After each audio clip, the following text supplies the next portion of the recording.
What's up, Ollie? How you doing? I'm doing all right. And yourself?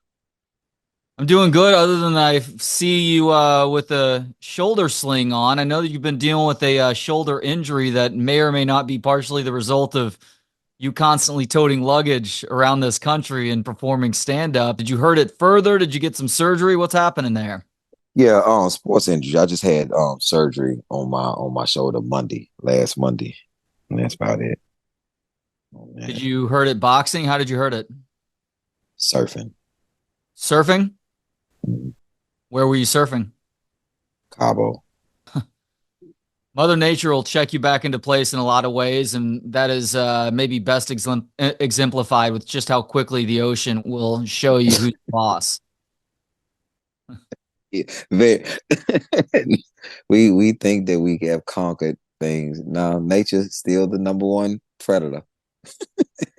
Head, head of the head of civilization is nature. Nothing out does it. Nope. When they dump when what maybe about I don't know how big this wave was. It was big enough for me to be standing up, and I turned over and I did this, and,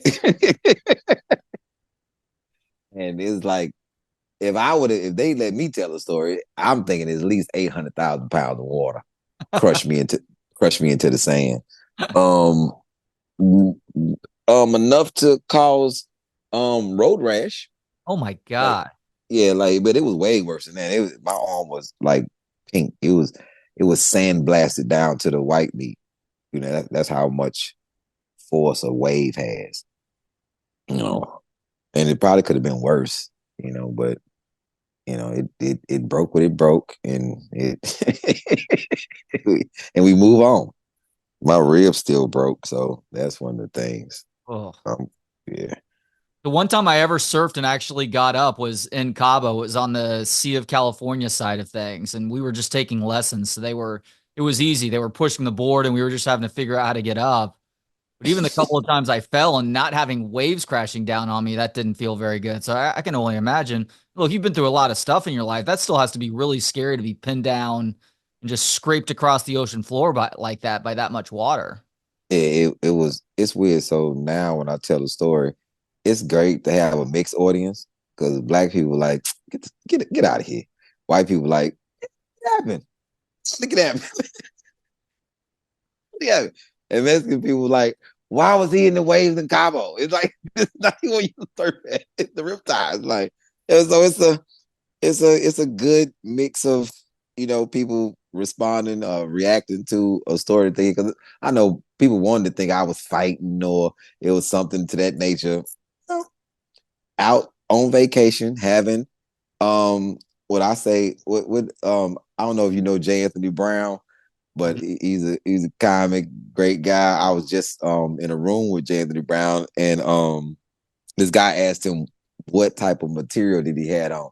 I said, man, what is that? It's a nice suit. What is it made out of? He said, this is a rich man's fabric. It's called linen. I just bust up.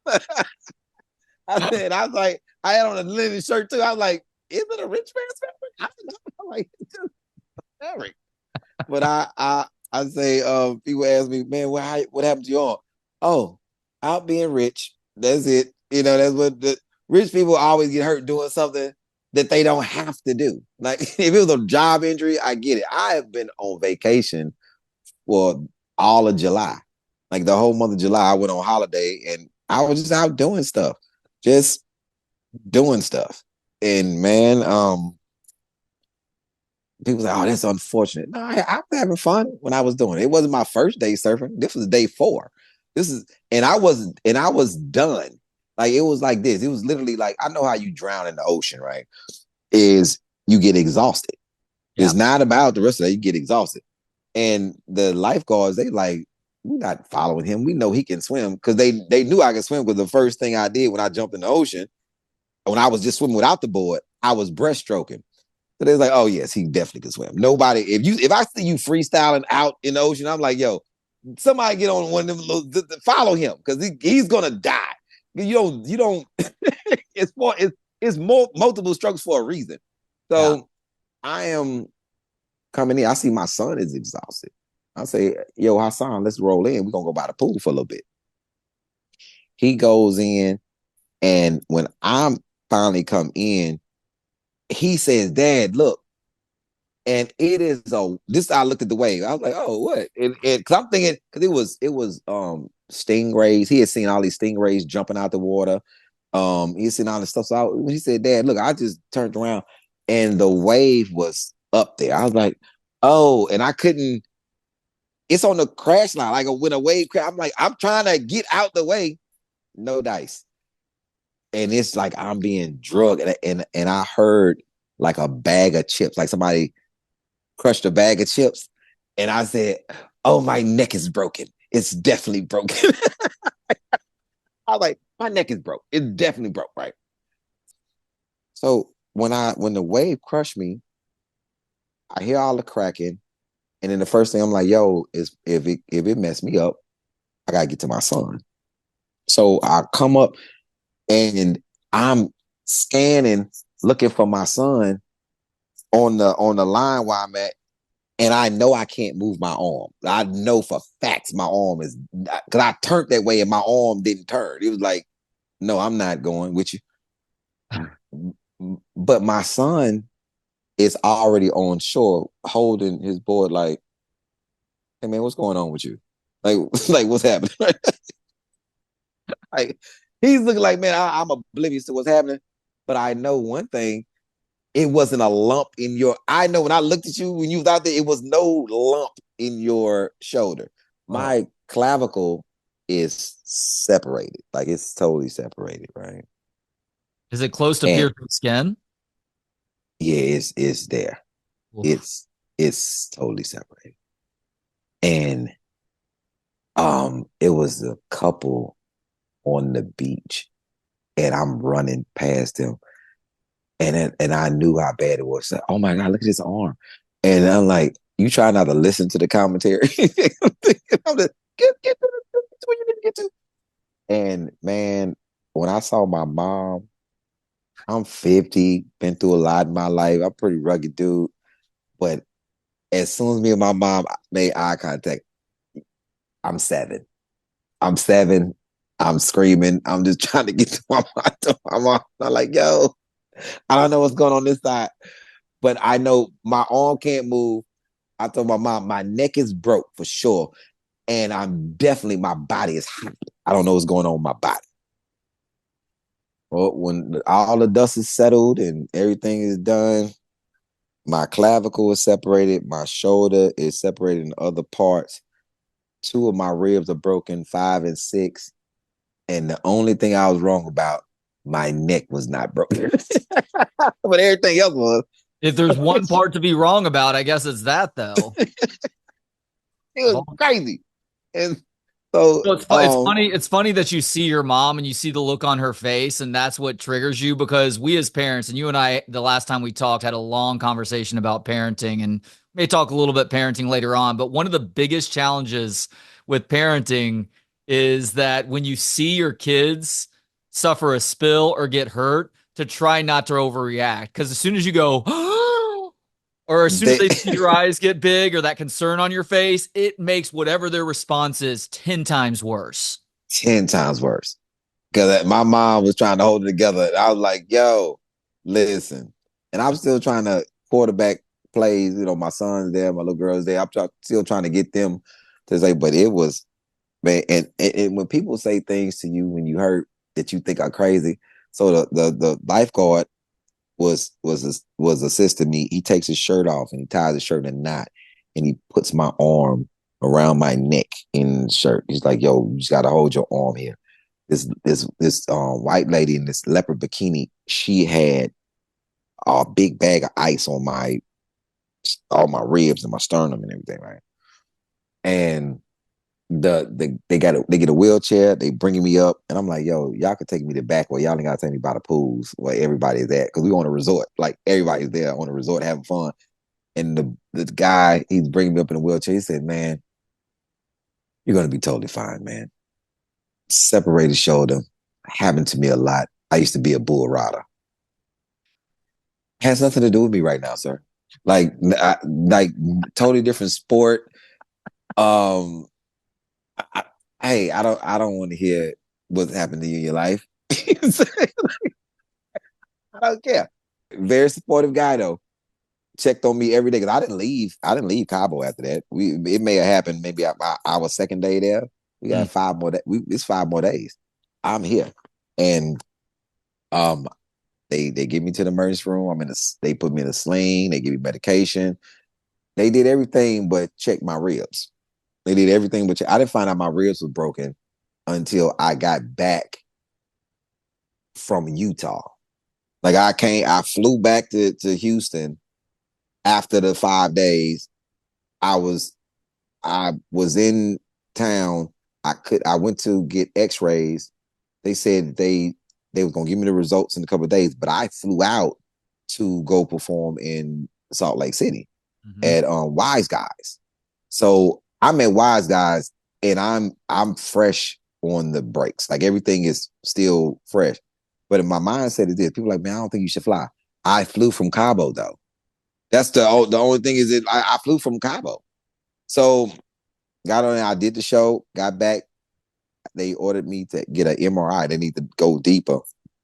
But when the lady's like, "Where is most of your pain?" I'm like, in my back and like up under my arm, like up under my arm.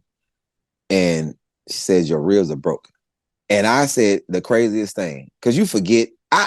I've went to school. I know science. I know your rib cage. Everything is inside your rib cage. Everything, all your vital stuff is inside your rib cage, and it wraps around your body.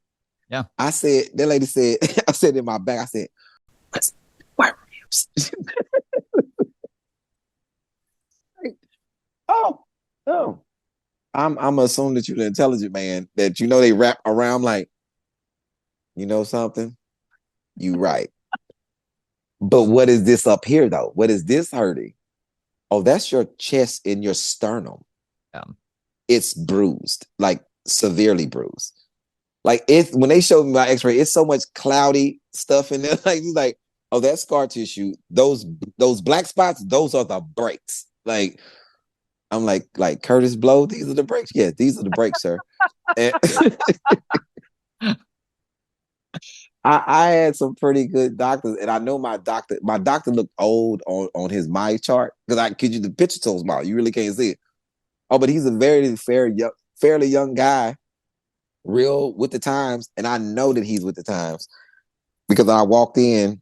He walked in to see me, and he said I met him, but I did not. I don't remember meeting him because the anesthesiologist, they come in, they talk to you, and the lady said, "Can you count from 10 to 1?" And I said 10. Never even muttered 9. Never thought about 9. The number didn't even come into my head. I said 10. And next thing I know, they was asking me, "Wake up! You have to pee in the bucket, sir. You have to pee in the bucket." Damn, I don't. Are you really asking me? I don't even know I'm alive. Are you asking me to pee direct in a bucket? Okay, cool. So he comes in, he says, "Hey, you want me to first?" He said, "Before we even get started, cool Travis Scott." Because I got dressed. He's like, "Cool Travis Scott." So I'm like, first of all, I don't need to know about your shoe collection right now. Obviously you're hip. Obviously you super hip. You know what I'm saying? Because you come in to my cool Travis Scott. So like, I just got these. But but Travis Scott's sneaker collection. I'm like, yo, he's way too young to be doing surgery on me. But dude did a great job. I'm just, waiting. I'm just in recovery now. I don't know how many weeks I had. They say 4 to 6. I'm cool. The arm is here, is healed, is healing, and I'm gonna do show. Apparently, when I said it last night, I was in Omaha. I've done 3 shows since with this injury is Utah, Atlanta, and Omaha. And I said, I'll tell y'all the whole story about my arm just to tell y'all this.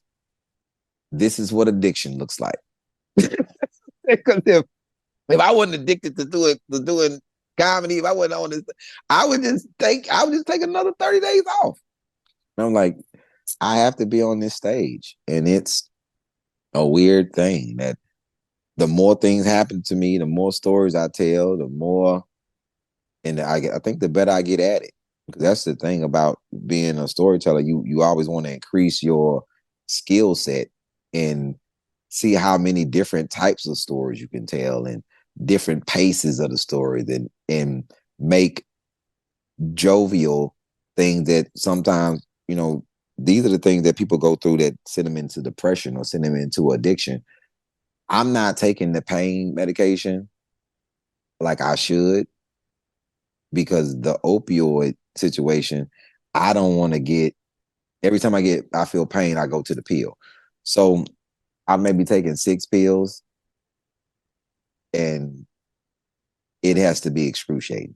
It has to be, and then I'm still going like, well, let me just lay down. Let me get some water. It's one of them things that you just try, because I know this is a long haul. I'm 50. I'm not oblivious to that. I'm 50. This is a long haul, even though I'm in good condition. Maybe 4 years, I broke my hand, and that was actually in a boxing match. I dislocated my shoulder on this shoulder. So this shoulder is totally healed. No therapy, no surgery, no nothing. Hand is totally healed. No therapy, no nothing. That's 46, 47, 48. It's not 50. About to be 51 with a shoulder injury. You know, I'm gonna be happy if I can, in the next, I'm gonna give it a month. I'm gonna be trying to do push-ups in a month. There's a balancing act there because you don't want to move too quickly. Like I talked to Tony Hawk a little while back, and he completely shattered his femur on a skateboarding trick. And a week later, he was at South by Southwest to premiere a documentary on his life that was on HBO. And he insisted on passing his crutches off. And I was standing there just in awe of this guy doing something. You could see how much pain he was in, but he refused to show that weakness in front of a crowd that was there to celebrate the story being told of his life. And so I talked to him then, and I talked to him a year and a half later, and I said, dude, I got to tell you, I've never been more physically impressed with somebody than I was watching you insist on passing those crutches off and stand there on your own to conduct interview after interview on a red carpet.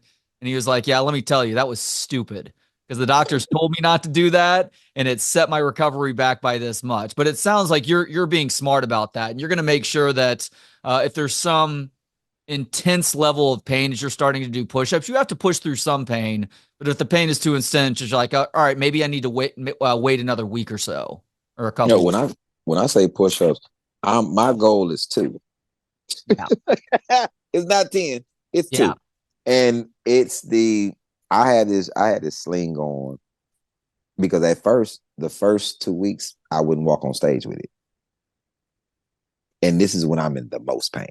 This is when I don't know what's going on. My ribs are really, it's my sternum, like it was hard to breathe. There was a lot Yeah. going on. And Wait, and I'm just were you just holding your arm out in front of you just without the sling on? I was doing the most ridiculous thing. I'm still wearing button-up shirts, right? And I'm buttoning my fingers into the shirt. So it'd just be like I'm like this, you know. Look, and I would just put the microphone in there, like, oh, okay. So I can just operate like this. And I was dying at night. Like I was literally, yo, it's not enough pillows, it's not enough anything. I'm literally every night, like Salt Lake City, and yeah, man, coming home, all that was excruciating. And I was like, man. And the doctor, he said, man, I know you're a tough guy, bro, but we got to have you in this sling. Like, I want you, if it's 24 hours in a day, I need you in this sling 23 and a half. You know what I'm saying? I said, so just to take a shower. Yeah, a short shower. Like, don't be in there soaking, and take a good shower and then get out of there. Put your arm back in that sling. So I've been obeying that, because man, they put a nerve blocker in my thing for the thing. Okay, so I'm trying to go to the restroom, and I said, this is the scariest part of it. I had my arm like this, right? So I was linked back I have my arm like this. I'm leaned back and I'm trying to open the door to go to the restroom. I just because I'm about to get in the shower. I just want to take my thing off, use the restroom, get in the shower.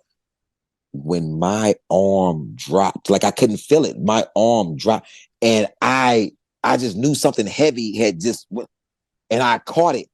I was like, oh, like yo, no, no, no, no, no. This is bad. Like, no, this is different. This is not this is not regular. It's not regular. So, I just man, it's been one of the mind adjust thing. Hey man, just do what the doctor's saying. Just keep it in the sling and this is where I'm at. And I don't take it off. Cause it just seemed like it's a lot going on over there, man. I'm worried, and then I'm worried about things now. Good friend of mine, you probably know him. If you in Austin, South by Southwest, beat King Pass, and that was one of my favorite people, not just entertainers. Like he was a good person, and he passed from a blood clot, Mm. from what I understand. And my business partner has blood clots in his upper leg at this time, and I'm like, I don't want no blood clot. And they say it could clot and all that. Now I'm concerned about that. Like the blood clot is gonna hit my heart, and then all of a sudden, now people got pictures up crying, talking about the time that they was with me. I'm like, it's these things that happen all at the same time.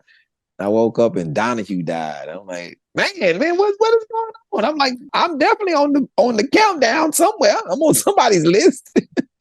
Like, and No, no, no. If we're making death trifectas right now, I don't have you on that death trifecta anywhere, and I'm pretty good at that game. Also, you're not going to be following Phil Donahue in the next couple of days, Ollie. yo, I know, man. I just don't want to. This is what I tell myself. I just don't want to be Ed McMahon or anybody who died the day that Michael Jackson died. Yo, man, a lot of people died the day that Michael Jackson died, and people like, no, they didn't. Like, yo, no, it did. It happened. But Michael Jackson died. But I don't want to die though with like when like LeBron died. Like, no, like, man, give me like um me and Orlando Brown together. Like, excuse my language. Like, man, give me somebody that somebody at least a scroll past me. I don't want to. Man, I think did Jane Fonda pass the same day as Michael Jackson? No, Jane So, Fonda's still alive.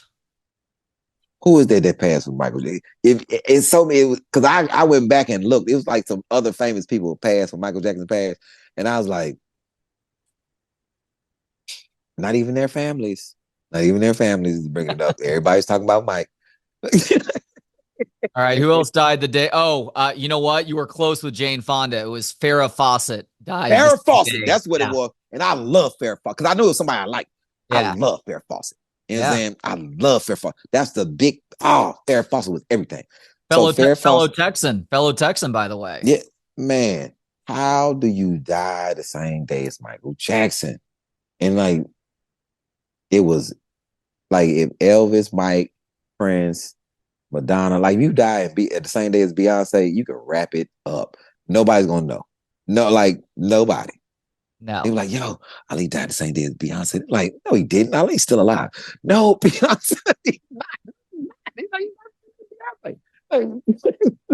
So every year they give her a heavenly birthday and just forget that I died the same day. No, I want to die with Mr. York from Fantasy Island.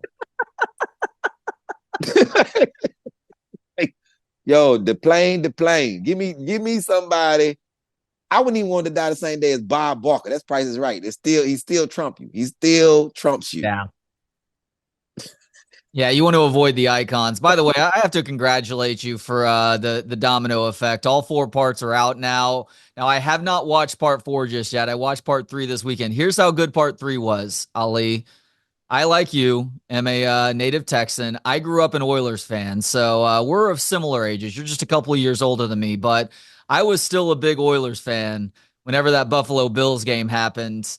in the early 1990s. It's literally the worst sports moment of my life. I've held on to it into my mid to late 40s now, but I am finally at peace with that loss, and I'm actually glad it happened because it gave you some phenomenal material at the end of part 3 of the Domino Effect. So thank you so much for that. It was the most tragic thing of all time. Like, yo, man, oh my goodness. So when I tell these stories, and then when people put timestamps on things, you go back and you're like, oh, if that's the timestamp, he definitely was there because this is what happened. This is definitely happened. This definitely happened. And so those moments, because I'm still a Love You Blue. I'm still Love You Blue, man. But Thurman Thomas and this is my squad. I'm with the Bills. You really knew Thurman, right? Because he grew up in H-Town? Yeah, that's H-Town. You know, that's Yeah. Thurman was over there. I remember Thurman he bought a BMW. Like it was so fly. And you was like, yo, I kind of want that car. And it wasn't even a big one. It was the little ones. You know, the 5 series was the big series then. It was that the 3s and the 5s. Nobody was really driving 7s, but Thurman came through with that 5 series. That's what made me want to get a BMW. I had a 533i, and Thurman had a like 5 series that was nice, man. But Thurman he was like an icon in this city because you only know so many people. Well, he was an icon to me because you only know so many people that played in the league. How many actual people do you know that you like on Sunday you watch and you like, yeah, like I know Chris Dishman, right? It's a big thing to me to know Chris Dishman. I'm like, yo, that's Chris. And for Chris to speak to me when he see me like, yo, regular, like, yo, man, you know, that's my man, Chris Dishman. I knew Warren Moon. Chris You Dishman, know, Warren Moon's obviously Warren Moon. Chris Dishman was a badass cornerback at that time. yes, sir. He's the head coach for TSU now, Texas Oh, is Southern that University right? football. Yes, Okay. I'm super excited about the team. You Hell know, yeah. Texas Southern. I'm so excited about them Tigers, and I wish the Tigers would do what the Texans did and what U of H did, and I hold on this like a badge of honor. So before me, the Texans had never went to the playoffs. The coach hired me to come and give a talk to the team at the end of training camp. Hmm. The two first years they went to the playoff, 2014, 2015 is when they went to the playoffs. And so I get a talk, right? And then he's gone, but U of H, Coach Herman from U of H comes to U of H. He's friends with one of the guys with the Texans. He say, hey man, if you want somebody really motivated, come talk to your team. Get this comedian Ali Siddiq. So I come to talk to the team. Coach Herman meets with me. He said, man, I don't know. I don't want to know what you want to talk about. I just, I heard good things. My whole discussion was paying attention to detail. Hmm. And I'm getting to them. My whole thing is, bro, how long you been playing this position? We still telling you the beginning stuff? Like, if you a lineman, you know your hand is never supposed to be closed. Like your hand is supposed to say like this. Why are we still got to coach this type of stuff? If you're a cornerback, you're not reading the person's eyes. You don't know when to turn around. You don't know when to look. You're not ever looking for the ball. I say because this is stuff that you don't pay attention to detail. These are just the details of things. I'm giving this intense talk, and I told them people. I say if y'all listen to me and you pay attention to detail, you listen to your coaches. I am guaranteed on this day before the season starts that you will go to a bowl. They lost one game that year. Hmm. They went 11-1. They went to the Orange Bowl. And I'm like, TSU has never called me to talk to their team. It's other places that's never called me to talk to their team. And I'm saying, no, I'm very motivated when it comes to a team. Even when I coached girls summer league one year, basketball, against all the coaches. We went undefeated. And they had their actual squads. They had their actual teams. They gave me a makeshift team of girls that just signed up. And I'm like, yo, Lakeisha Danson is the one of the number. I'll never forget her and this girl named Tammy, that white girl that I said, man, I told the little white girl, ponytail. I said, hey, listen to me. She went to Katie. Hmm. If I catch you with that ball in your hand, I'm gonna sit you down. That's what I'm telling you. I don't care where I throw you that ball at, you better shoot it. Great shooter, man. Great shooter. She could hit from the concession stand. She just needed the confidence to shoot. We beat everybody. Went undefeated, right? This is the truest story I can ever tell. We went undefeated. The prize was this. Whatever team has the best record goes to play against the other summer league team for the summer league championship. We won our division. We go play for summer league championship, right? We win. Then they come because I'm quote unquote not a coach. I can coach in summer league, but I'm quote unquote not a coach. So we're going to take the two best players from each team, and then we're going to go down there with another coach. That's not the deal, though. That wasn't the deal. You cheating these other girls that played hard. You cheating these parents. You cheating on. You know what we did? You know what we did? My whole team and they parents and everything. This is a timestamp. We left and we went to Pizza Inn and went to the buffet. We never played, period. Good. You know what I'm saying? Like never played ever. Y'all send whatever team y'all wanted to send. We're not playing. Yeah. And you know, that's back then when Pizza Hut and Pizza Inn had a buffet. Yeah. we out. Let's go. Oh, Pizza Inn. It's a shame that Pizza Inn has been forgotten about. That used to be a great place to go get pizza after games. Do you know how much Thousand Island dressing and French dressing I put on? So I was eating. This is when you make your kids eat vegetables because it was a salad bar there. Yeah. I've always eaten. I still eat the same vegetables that I eat off that salad bar. I would dip. Oh man, Pizza Inn and Pizza Hut, man. Pizza Inn is a lost thing, man. I miss those days. Yeah, because Pizza Hut is still around, but those Pizza Hut locations where it's like that red roof that but no buffet though. No buffet. They don't have the buffet. They always did the best pepperoni pizza back in the day, though. They would do those pepperonis they would bowl up. They turn them into these little grease bowls, and they're crispy on the outsides as well. I was a fat kid, Ali, so I was very familiar with the different pizzas available in the DFW area. But yeah, Pizza Hut was where it was at. Pizza Hut also had the first stuffed crust pizza too, so they put the cheese in the crust, which was brilliant. Man, it's those days. This is when you played sports. This is where you would go to after a game. Your whole squad to pull up on this. I think that even with the camaraderie of sports, it's not the same anymore. And I'm still living in these times that I think that's the golden age. You know, yeah. I just prefer that time. You know, a lot of things made sense at that time. I think with technology, people think that people talk as if technology just started. You know what was technology for me? The Atari. Yeah. That was technology.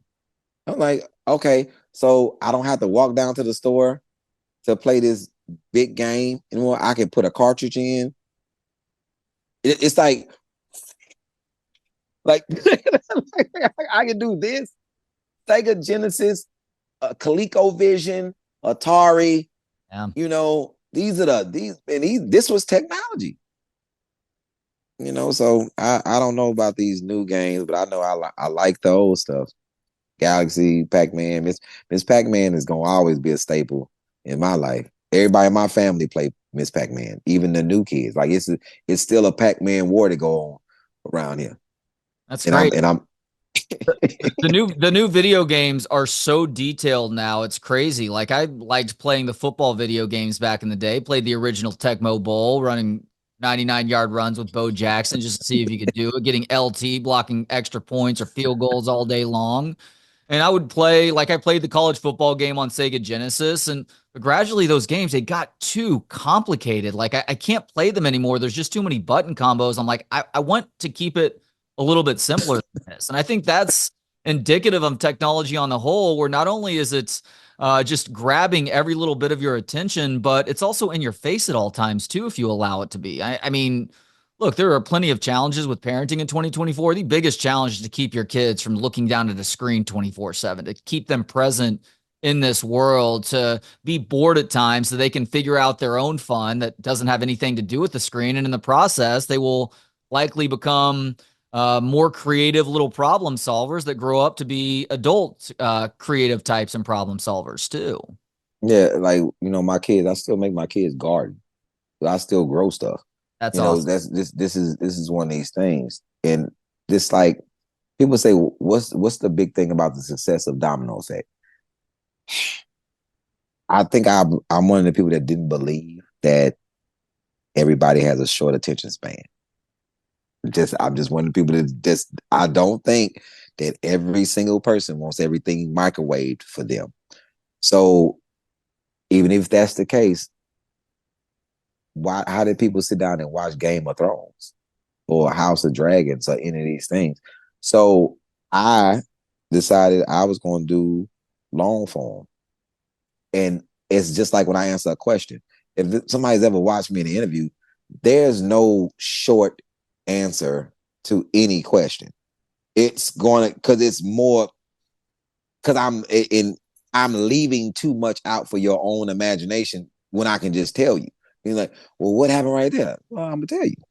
You know, because I'm into the details of everything. When somebody tells me a story, and I'm like, wait, can I ask a question? What happened right there? Like right where? Like it was a time frame from here to there that you saying that like did nothing happen. Oh no. So this car, I need to know that, man. I need to know all of this stuff to make Yeah. a conscious decision on what could have been done. Like when I'm if I'm listening to you tell me a story, I'm not listening to talk. I'm listening to okay, okay, and then I listen for a solution.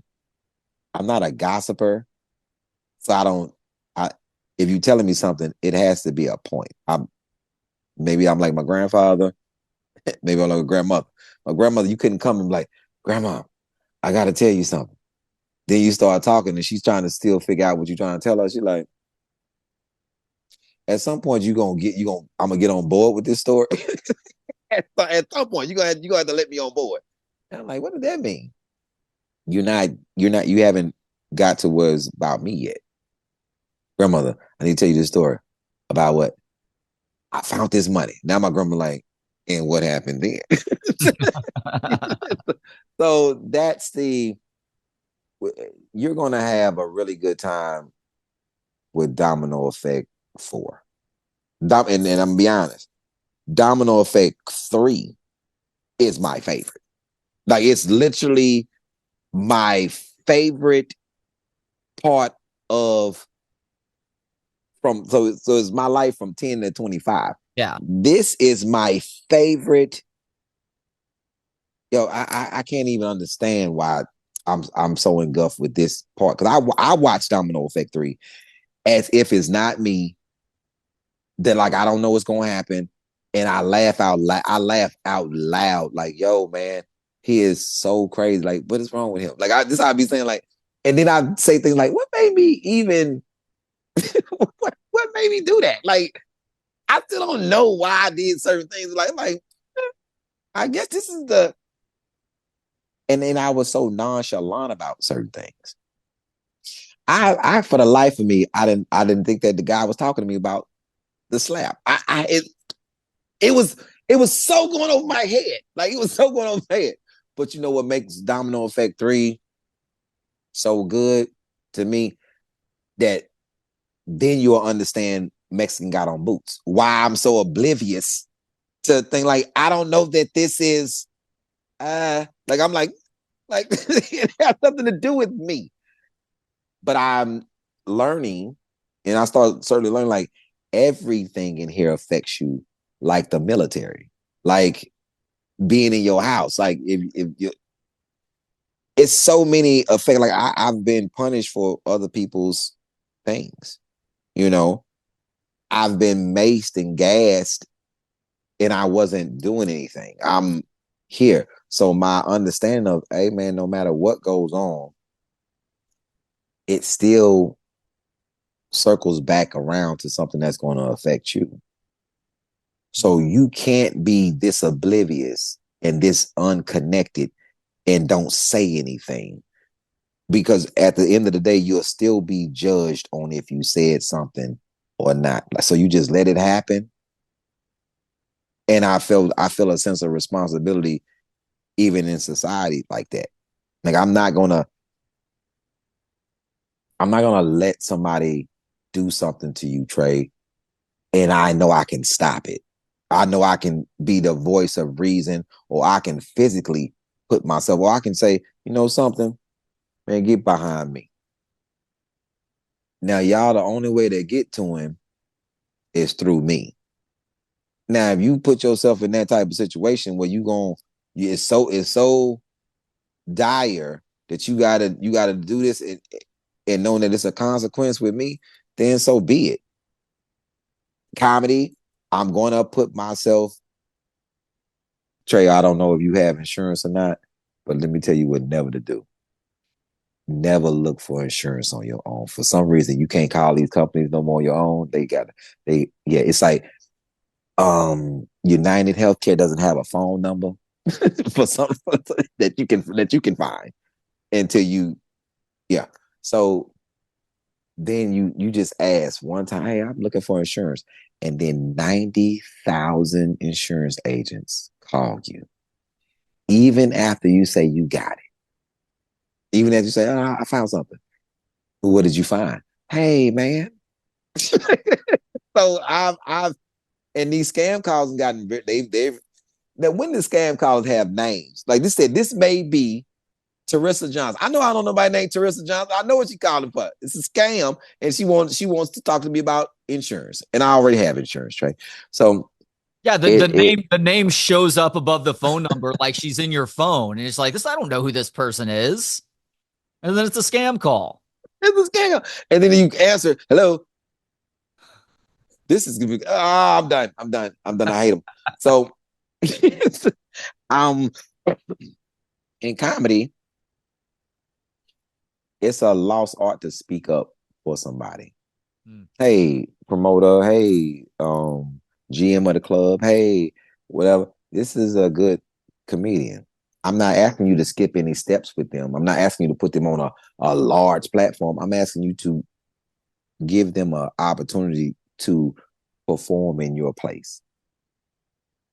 They're building their audience, they're building their craft. If you think that Instagram followers translate to ticket sales, it does not. Nope. It does not. You know how Instagram, I can see something that you posted 2 weeks ago. I just now saw it. So how am I gonna buy a ticket to it? I just now saw it. You know what I'm saying Facebook, TikTok, all the rest of these things, you need so many things to get to that point, and then people have to be assured that they are not spending their money on something that's a dud, so all these TV shows, everything has been a stepping stool to the next level. Now you do these podcasts. Some podcasts you go on, you be jovial, you be funny, and some podcasts more serious. People gotta know. I just draw people in from different fan bases, different pockets of fans to translate the ticket sales. But that's 27 years of I'm about to be December will be 27 years for me. So in that 27 years, I've done a lot, and I've tried to mix into audiences. If somebody look at my resume of who I used to open for, this is a this is a train wreck of people. If you look at it, you like, so Bobby Lee, DL, Bill Burr, Bill Bellamy, um, who else? Ari Shafir, Joey Diaz. I would open Maz Jabrani, Hmm. Angela Johnson. I would open for anybody. Paul I would Mooney. Paul Mooney. I would host or open for any person when I coming up in the game. It didn't matter. I didn't have a ego in this. And the worst thing is that I don't have an ego now. And I will go out first. Hmm. If I'm on a tour with people, which I'm not, I'm out by myself. But when I was with some more Bruce, Lavelle Crawford, um, Don DC Curry, I came out first. I had no problem with Hey, who going first? Me. I'm going first. But the problem is that I am going first. This is the problem, that I am going first.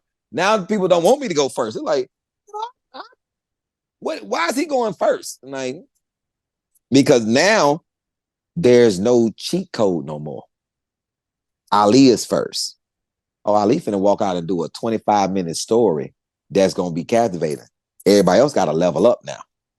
Ali going third. Hey, this is how important they know he coming. They sitting out there, they see his name, they waiting on him. And as soon as they slide that stool out there and they slide a chair next to it, the level of excitement is going up because, oh, the chairman of the board is coming because he's finna sit down and go to work.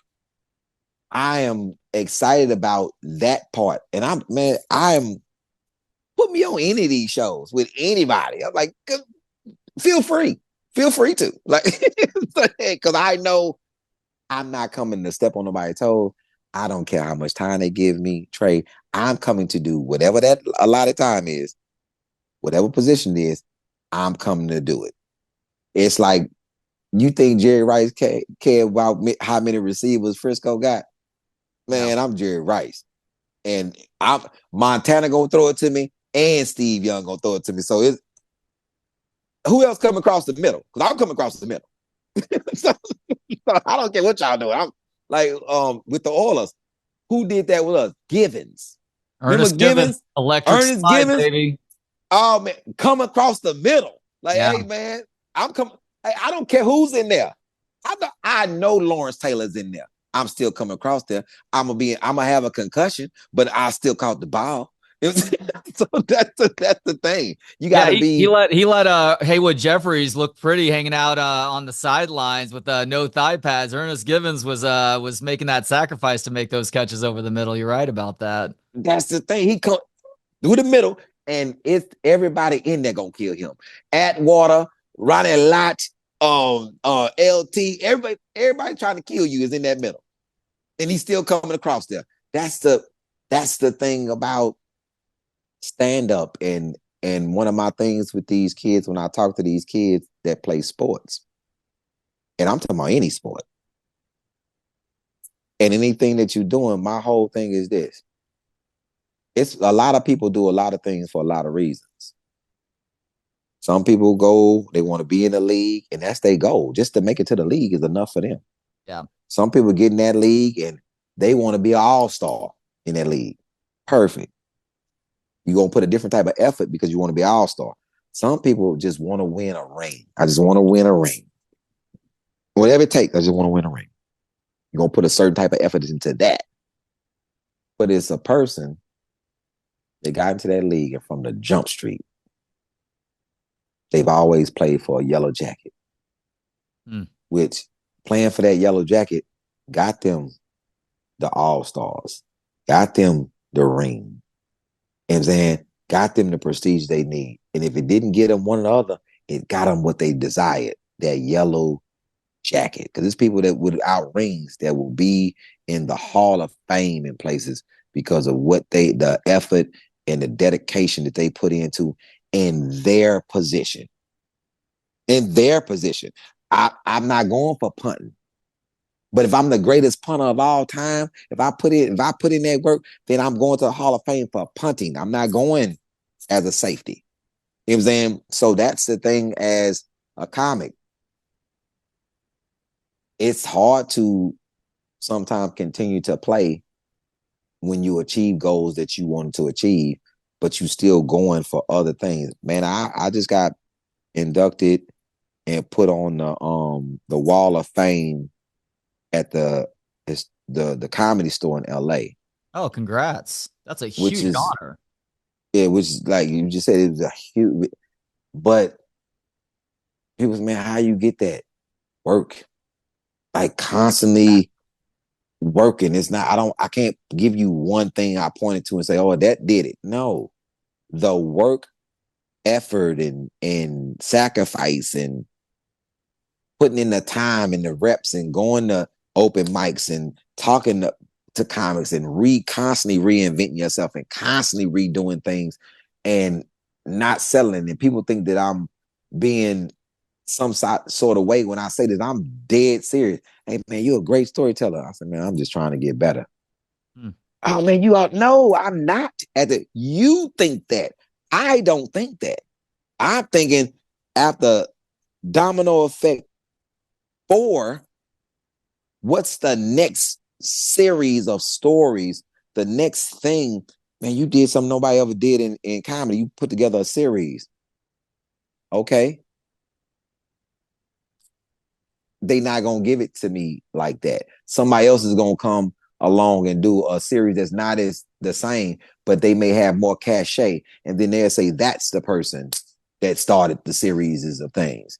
Because what comedy been out forever, nobody has ever done it, and nor would they even acknowledge it. If Chappelle had did a series of work that was all connected and increasing his life, they would be raving from the top of mountains about it. Of if any of those people did it, I'm a guy from Houston, Texas, that they didn't have any hand in making. They haven't had any hand in orchestrating me. I'm Hakeem Olajuwon. When they talk about all these great centers and all these, and then, so no Hakeem. So the basketball player that mass majority of the people who are great now, it self-admitted that they came to Houston to sit down with Olajuwon and learn footwork. Kobe came twice.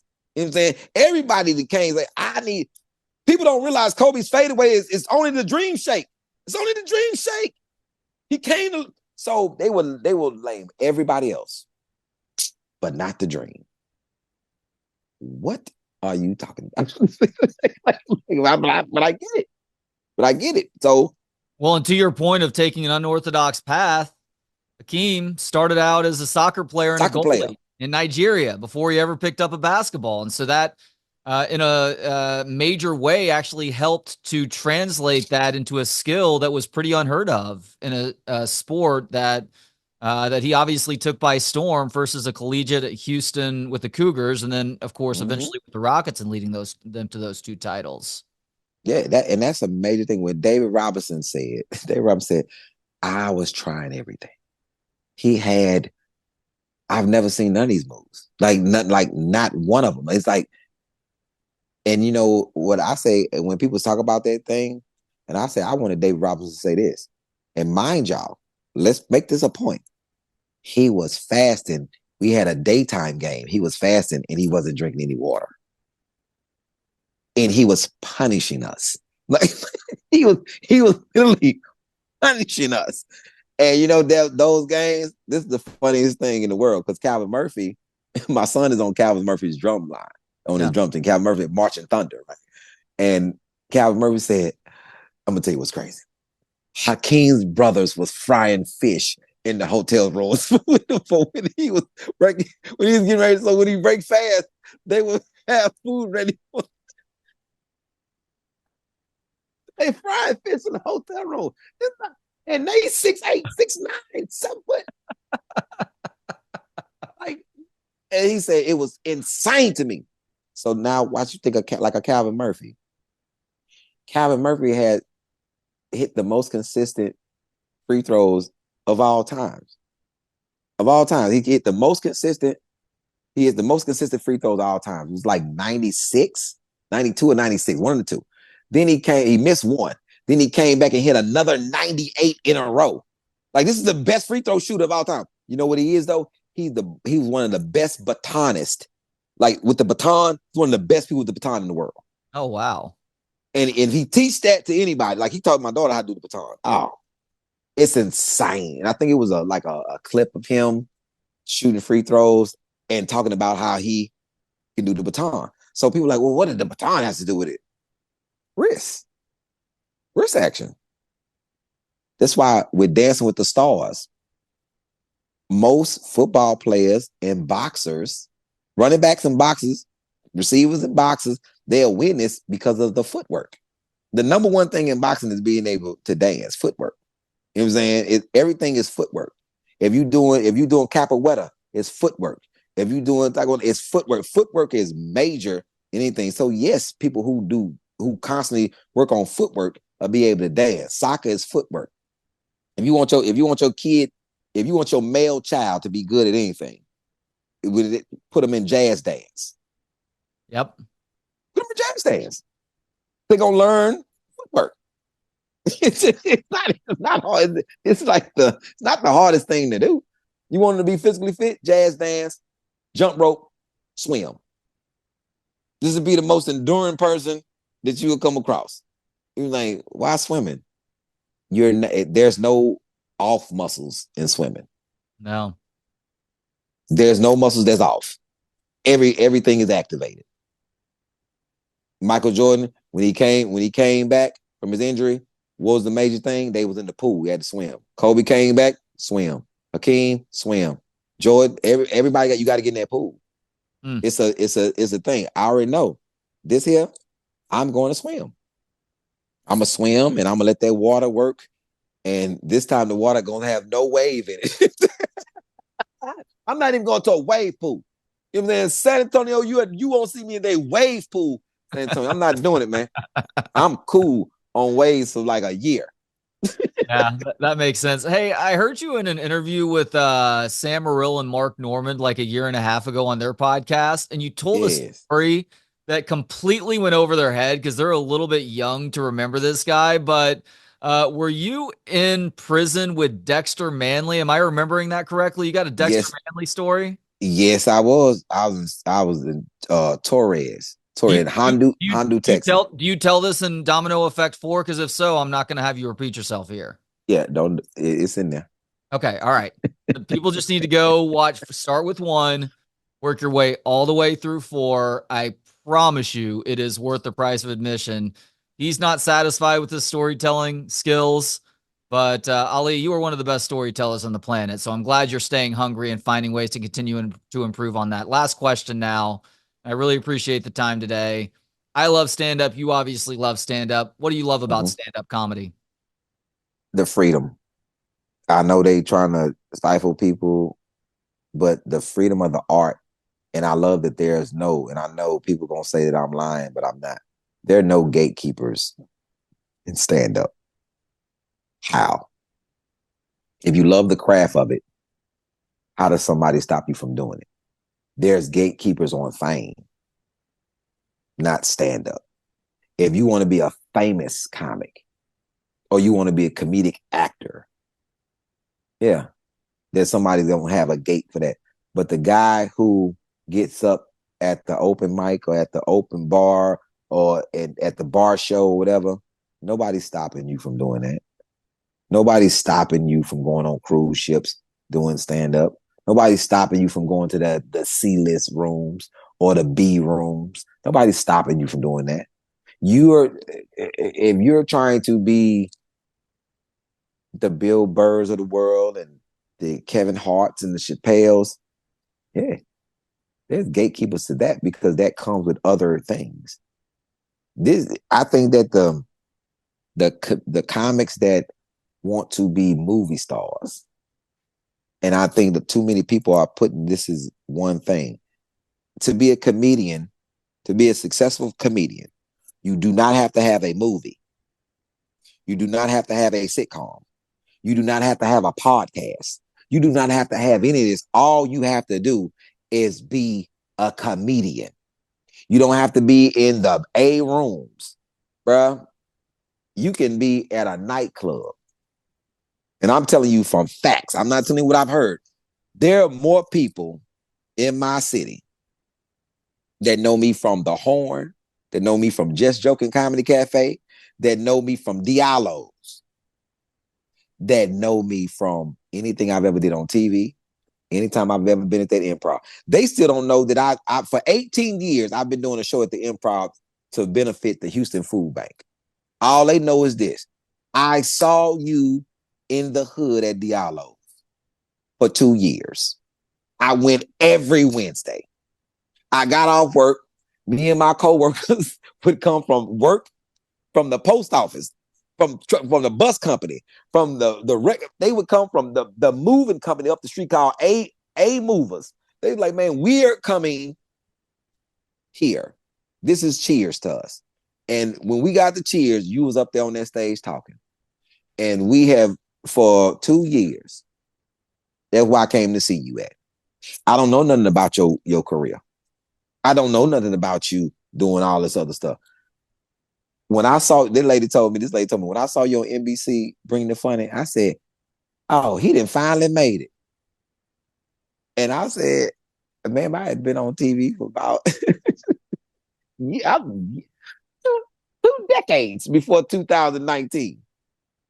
He's like, "I saw you at Diallo's," and then, so that's my understanding is, if you're gonna do it, you just gonna do it. You're gonna do it wherever. You're not gonna let somebody stop you because, and this is the other thing that goes for any other industry and any other person that's in this gatekeeper mode. It's two things that I know for sure. That's a guarantee. Human beings did not create this earth, nor do they control the people that's in it. If the creator decides something for you, that's for you. Period. There's not another, there's not a person on this planet that can stop you from doing something that God has put in your path. Not one single person, not a coach, not a referee, not a parent, not a sideline, nobody. Once it's stamped on you and you protected in that stamp, if you abide by it, I'm protected in my stamp. I'm a storyteller. I'm a good comic. I'm doing my best to be better. I love this craft. Like it's like one of the last free art forms. And I guess me being incarcerated has put me in this place where I don't want any prisons. I don't want any prisons. I don't even want I don't want to be in nobody's top 5. I don't want to be in the prison of I'm good enough for me. And if my work resonates with you, then it resonates with you and I'm good to you. The next person next to you, I may be nothing to. And nor am I trying to convince them I am either. It is what it is. If I like Trey, this ain't even on Trey no more. This is whatever person that you portrayed to me to put out there. I like that person based upon me, what I like. Somebody come say something about him, I'm like, well, don't talk about him in my presence because I like him. But he did, bruh. You still not telling me what you did. It's not an end story. It's still not an end story. Like, I don't get swayed or changed by other atmospheres. I'm only swayed and changed by what's going to be presented to me as the truth. Comedy is a true vessel of entertainment, depending on however somebody wants to perceive it. I like mixed audiences. I like perspectives. I like telling stories about things that can change the heart of somebody. Because some of these things are just about changing somebody's heart. You know, and in this country, that's what's wrong a lot of times. Somebody has a disease in their heart, and nobody's ever did anything to curb it. You know, and I've been several different types of person in 50 years. I'm 50. If I wouldn't dare say I'm the same person I was at 25 I am now. I That feel would be sad. I feel sad for people that are the same in their 50s that they were in their mid 20s. That is I don't like to use the word pathetic, but that is kind of pathetic if that's who you are because you haven't yeah, lived life. yeah man, it is. I have a friend that his thing is white people this and white people that and white people this and white people that. And I say this. Just like I have friends that black people that like, and my problem is when my man comes to me with the white folk thing. And I says this, don't you drive a Tesla?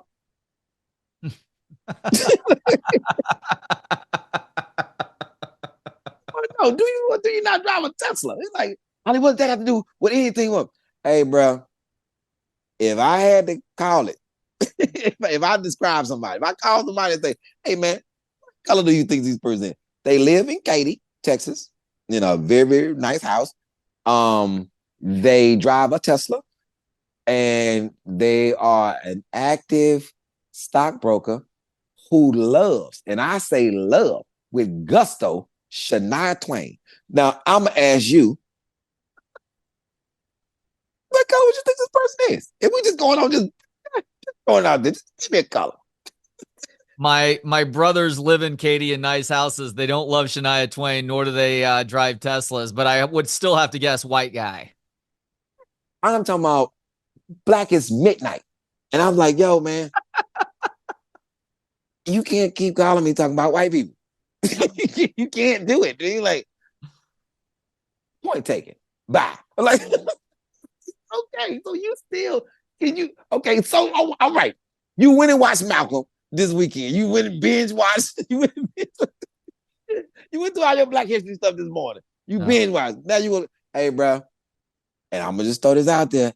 It was other people that was involved in the stuff too. Like it was some white people that got messed up bad out, like with us. Like I'm trying to tell you, but they don't suffer. Hey man, that man, what's my man that was going for vice president? John, what's his name? McCain? John John. McCain. Yeah. John McCain got his whole head bust up. Yeah. Like his whole head just bust open. So in these instances, comedy is a bridge between all of it. It's the laugh of the nations to me. You know, the United Nations of laughter. So that's what I actually love about this craft. It merges hearts.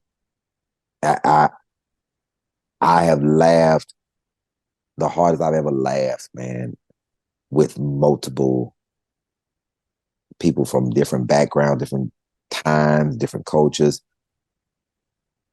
It's just a merging of hearts. Laughter is a merging of hearts, and when you can do it, and you can do it respectively in a good manner, it's the sweetest taste, man. The sweetest taste of comedy is a stand ovation from everybody. It's incredible. No, And nothing so beats that. Nothing beats that, right? To have a room full of people laughing for an hour to sometimes 2 hours in the case of Domino 4, and then having them standing up to clap for you at the very end. I'll never get it's to experience that, but that's the greatest feeling on the planet, correct? it's for my genre because I never know what it feel like to feel confetti come down from the rafters as a basketball player. I never get an Olympic medal. I never represent my country. And being even with that, when I seen they sent some of the best people in comedy to go speak on comedy on a world thing to this thing. I'm like, I'm not in the conversation only because they didn't make me. It's a lot of things I never experienced because they didn't make me. And so therefore they will never concede to me. To be like, he's because I'm really independent. And when you really independent and I have no boss, I have nobody to answer to. You know what I'm saying? I can put out as much work. You think if I would have been signed to a company, you would have got Domino Effect 1, 2, 3, 4 this fast. They would have you wouldn't even got it in its rawest form. It'd have been watered down. So people have to give a healthy respect for people who take their reins themselves to give you the art form. I can. There's no way for me to give you, man. When you watch Domino Effect 4, what I'm saying will be so wide open to you. Like, it's no way I would have got this. It's no way. You like, yo, man. It's an hour and 55 minutes. Then with the credits, 58, the 2 hours. It's no way. Netflix told me that people weren't gonna watch the first Domino Effect, because they say people don't watch more than a certain time. The time is so disrespectful. They don't watch that much. And they like, yo, it's too long. Hmm. Then the other excuse was we don't want to buy a sequel. My manager was like, So why don't y'all just get 1 and 2? Y'all do know it's a 3 and 4 coming. Oh, there's no way. There's no way. I did 3 and 4. We recorded that the same weekend. We did we dropped them. So we was in DC, right? So we record Friday. We recorded 3. 4 recorded Saturday. Oh So when my we God, that is incredible. we dropped them Mother's Day and Father's Day. Yeah. Yeah, I'm like, I never ran two. I never ran two. I just found out about that in preparing for this conversation. You talked to a couple people about it, but I heard you talk to Soder about it. That blew my mind because look, I know 3 is your favorite. Amongst the first 3 that I've watched, 2 is my favorite. It's obviously hilarious, but the Mm, emotional element too, which is obviously the reason why you weren't able to run it before that point. Like exactly. it That was made sense to you, flawless. right? It's perfection. Yeah. It's It made sense perfection. to him. I cannot believe that you did not run that to you didn't maybe you I would ran have died. at the I would peak. have died. I would have Yeah. died. I would Yeah. have died, bruh. I Yeah. would have. I'm right now. The fact that you said that it was your favorite, I have. You look at my arms. It's. It gives me. This is the reward for that because it's so hard to do. It's so hard to do. The man. It was so disrespectful when the Emmys was like, this is better than that. Are you crazy? Are you? This is when I say, I don't ever need it. I don't ever need it. Because if you in comedy, there's never been another comic on this entire planet that has ever taken somebody that far in a hole. That's at 45. I still got more time to go. People are like, man, how is he gonna get out of this? How like what like where's he going with this? When the people who shot it live, I never forget my friend, he a street dude, man, say, hey, bro, this is the first time, man, I ever wanted to fight you. I said, man, what I do? He said, I'm sitting there. I don't know that this is coming. And then I know you. And I said, man, he about to talk about his sister. I'll talk about his sister. Bro, I'm in the middle of the thing of the show, and I'm trying to get up to just go to the bathroom, but they say you can't move and X, Y, and Z. Bro, I gotta get out of here because I don't want my wife to see me cry. I'm not gonna make it through this. Mm. He say, man, I'm looking one way, my wife is looking the other way. Bro, I turned to my wife whole face was wet, bro.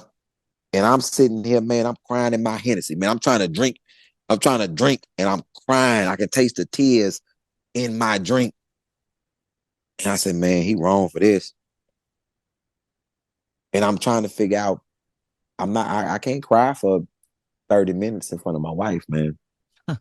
And then you brought us out of it. I'm riding home, and my wife said, did you know his sister? I said, I broke down again. He said, yeah. Mm. And I remember this time when he was like this. We never was around each other during this time, but I would hear how crazy he had got. He said, because the man that you're looking at now, he was cuckoo. Like, this man was crazy town. And when he's saying that he would kill you for speaking to him, he is not lying. Mm. It was crazy town. Then he said his mother, no, his wife's mother called and talked to her daughter after it came out. She said they had to talk. He said, you healed my wife's family with talking about this death in your family. She said, I never knew my wife had lost her brother, and they never talked about it. Wow. So he's like, those are the rewards for me. Those are the rewards that nobody can ever hand you.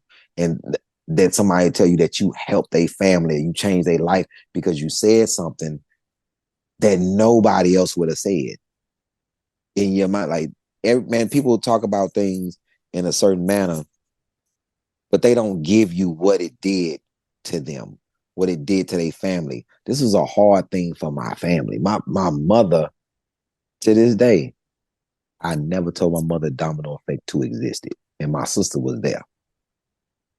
That was the first time me and my sister had ever talked about it. My sister was there when I was shooting, but her interlude in there, she shot it that same day. We had never spoken about it ever because she went, and I didn't know all the stuff that I mean, it was just a hard shoot. Eric Abrams and the lighting people and everybody was like, yo, we hate the fact that you didn't tell us what you were shooting. Hmm. We hate you. You never sent us anything. You told us I wanted to look like this. We kept shooting pictures of what you thought.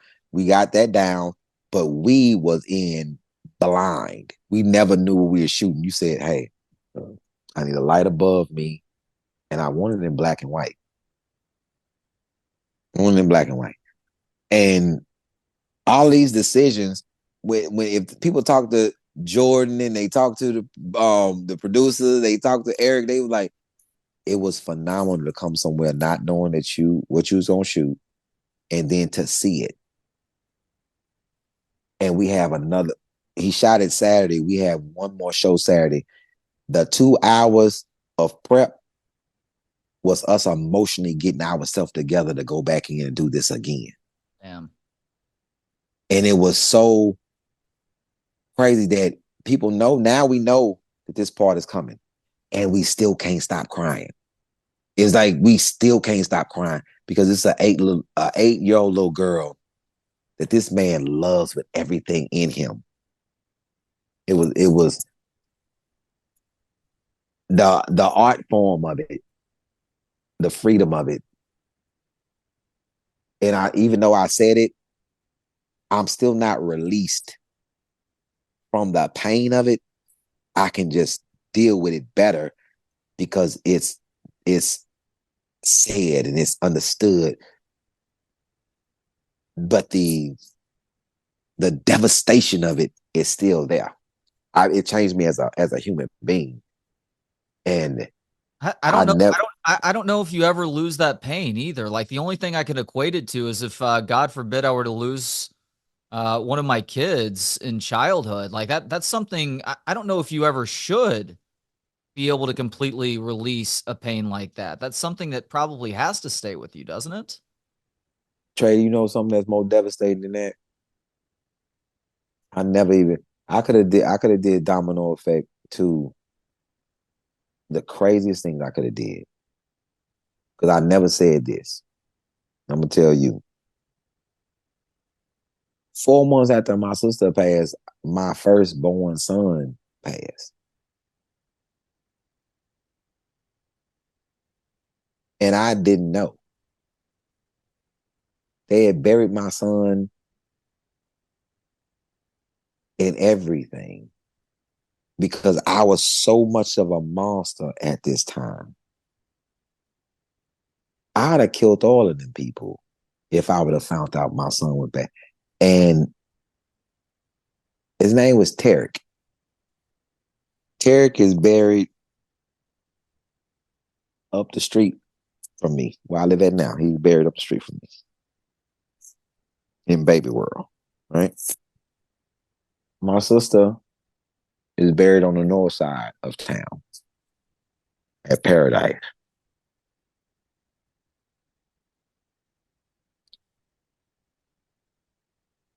People never know what people go through in this world or how much they've tolerated or how much they've put on their shoulders.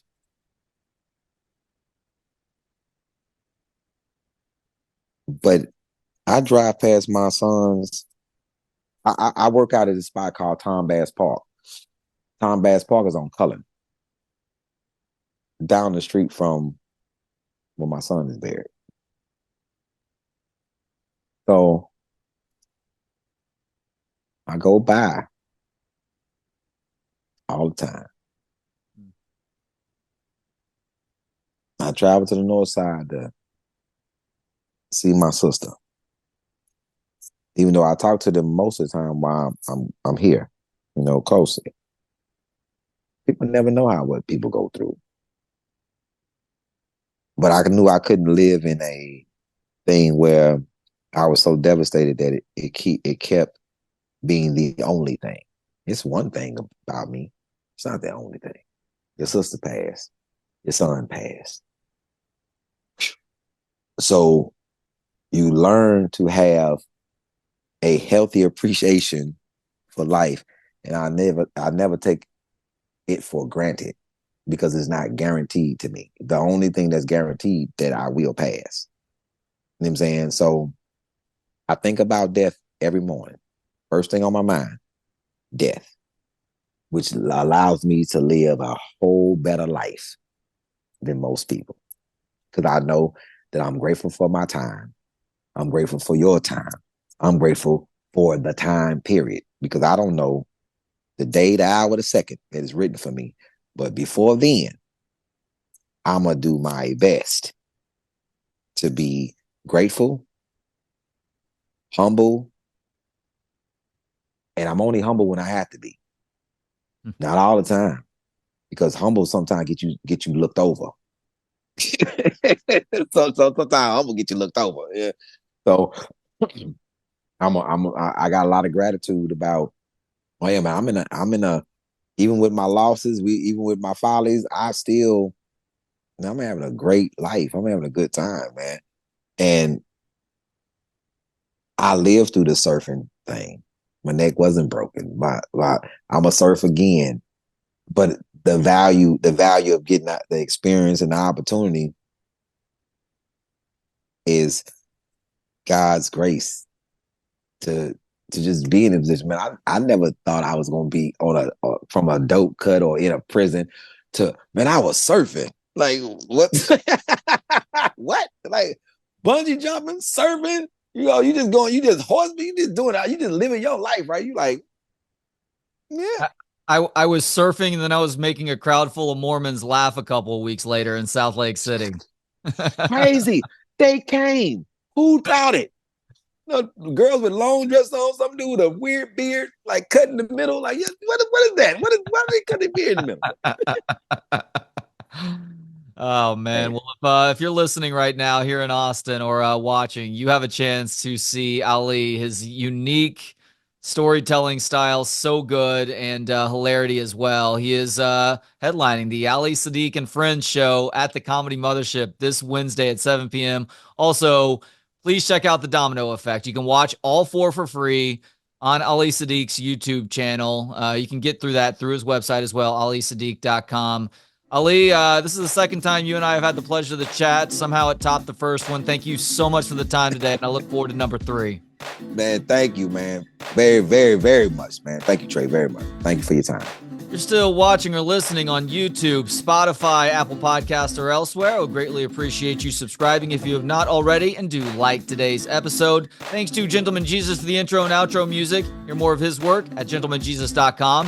Thanks to you for hanging out. For more of the show and to connect on social media, visit booksonpod.com. Talk to you next time. Books on Pod.